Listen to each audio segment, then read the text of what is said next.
me okay? All right. Yeah, my name's Nathan Broderick, and I work at NWCNA International, and I was just hired on about 2 years ago to help NWCNA put the monitoring together and to take it from our environment, the way we had it, and make it into an environment that we could use a lot more reliably. So this is about that implementation and about all the tips and tricks and things that we use to get the environment built. A lot of architectural decisions that we made were covered by, if you guys went to Jeff Sly, his presentation, he talked about the architecture and how things were laid out. First off, how we got started.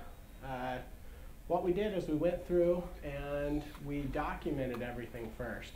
This was the most tedious thing for me. I'm all about getting in there and working real hard and getting it done as fast as I can, which was nice to step back. We went and identified all of our alerts. We identified all the systems.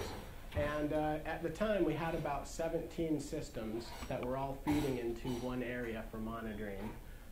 We had BAC, Sitescope 6, and a lot of different other monitoring utilities. I'll cover a little bit in the presentation.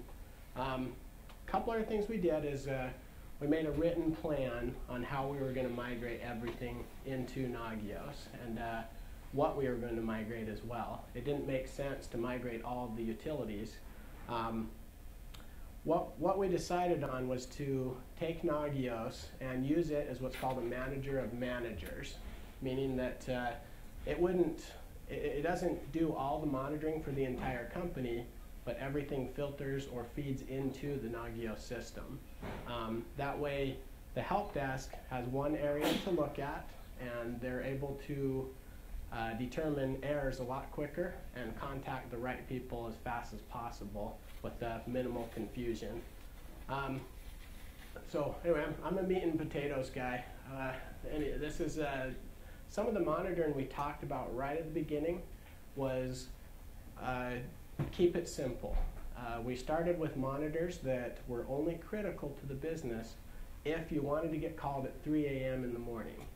So this kept a lot of the interesting monitors out, which was actually a good thing. We learned a lot from just doing up and down monitoring to monitoring that really mattered, and people really started helping us get this determining which monitors needed to be there.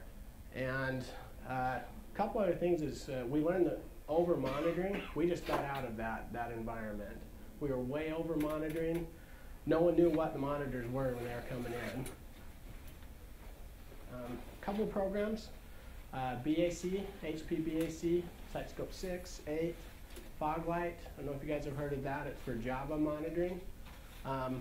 Process Error is a custom email solution that somebody built, and we also had Notify Attention and all of the custom scripts that were sitting on the servers that the admins were using. So first thing we did was we took Sitescope 6, and we had several instances of it in the company, and we went through and just painlessly documented every single alert that we had, and we started bringing it all in. And so we found out that we had like 6 SNMP monitors, we had about 500 ping monitors, and we found out that it wasn't too difficult looking at how to migrate Sitescope right into Nagios and just take and get rid of the Sitescope systems altogether. Other thing, back on the previous slide, when we migrated to Nagios, we actually uncovered new problems that we'd never seen before. But they had been around for years, but our monitoring hadn't caught it. And that's part of the interesting thing with Nagios is that it caught some of these weird errors.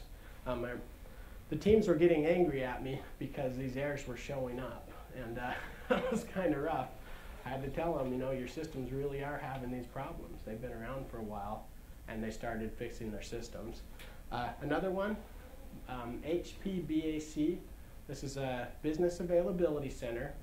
This is a program that goes and it connects to a website. It logs in. It does transactions on the websites, and it was a pretty complex system. It's a pretty nice setup, but we found out we could do the same thing with Nagios and do it a lot cheaper. It's about $1,300 per monitor is what it came to. That's what it was costing us. The next one, N&M. This was a big beast that we were running into. It's a great utility for monitoring networks, and it's great for the networking team, but it wasn't so good for our help desk team.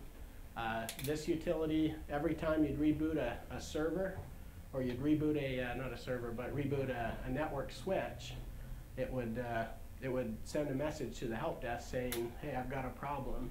And then we'd have to go and clear out all the monitors, and we'd have to delete all the interfaces that N&M kept creating when it was rebooted.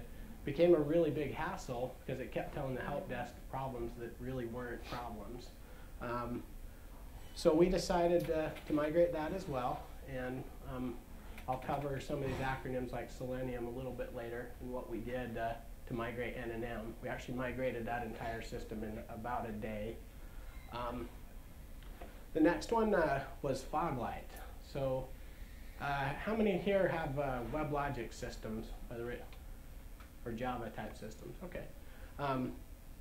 One of the things we did was we built a custom JMX system that would go in and log in and gather data from our WebLogic system called, we used the existing technology called JMX that was already out there and just adapted that.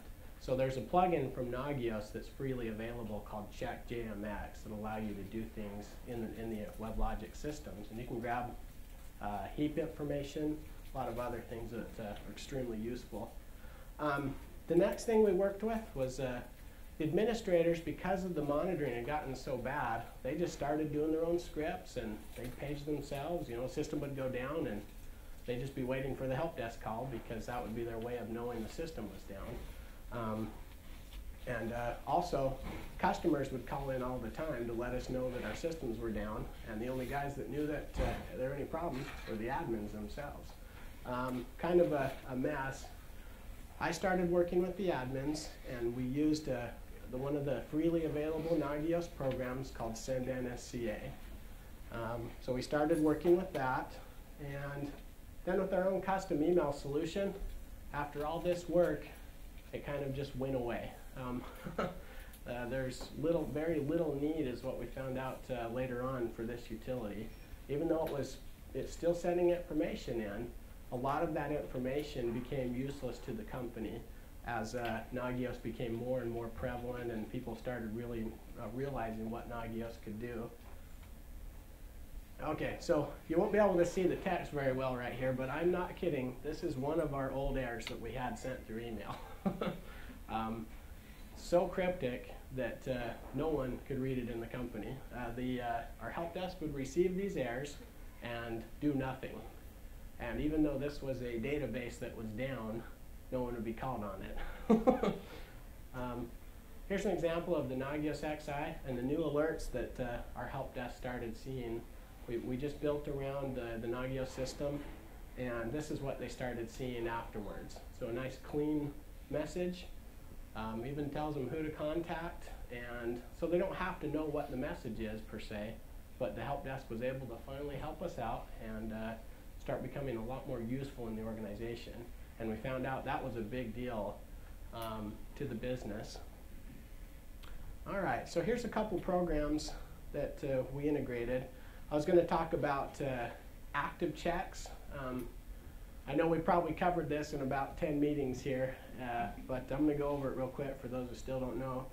An active check is something that comes from the Nagios system. So Nagios initiates the check and it connects to a client system. An active check, NRPE and NS client are really good examples of what Nagios does as an active check. Now once again, NRPEs and NS client are both freely available online. It's on the Nagios, our new skin Nagios site. Anyway, and then a passive check, I've talked about this a little bit, but Send NSCA. What that is the client connects and it sends information into the Nagios system. All right, so one of the things we did was we used Send NSCA, which is the passive check,